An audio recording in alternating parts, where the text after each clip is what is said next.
इमाम ज़ैनुल आबिदीन थी इमाम हुसैन जे वसीयतो करी ने अगर ई वसीयतो संभळावूं साहिबो तो આજની મજલિસનો પૂરો વખત ખાલી વસીયતમાં જ ચાલ્યો જાય પણ એમાંની સૌથી સુંદર વસીયત ઇમામ પોતાના દીકરાને ઝૈનુલ આબિદીનને રૂહાની ખિલાફત દે છે અને ખિલાફત દેતા દેતા અલ્લાહની વહદાનિયત હુઝુરની રિસાલતનો સબક દે છે અને સાથે સાથે કહે છે ઝૈનુલ આબિદીન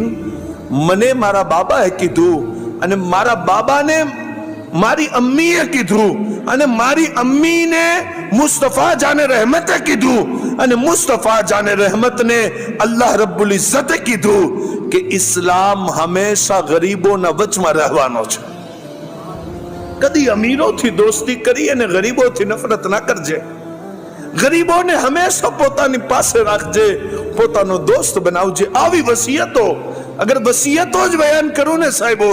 तो आपड़ो कलेजो फाटी अने हाथ में आवी जाए कि एक बाप आवा समये आटली मैयतो अने आटली मुसीबतो पोतानी नजर सामे जोवे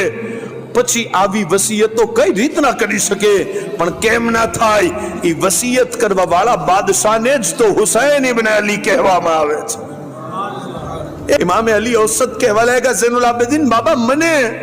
जवा दियो कुर्बान थवा दियो कीधुं ना दीकरा તમારાથી હુસૈની ખાનદાન ચાલશે અને ધરતી ઉપર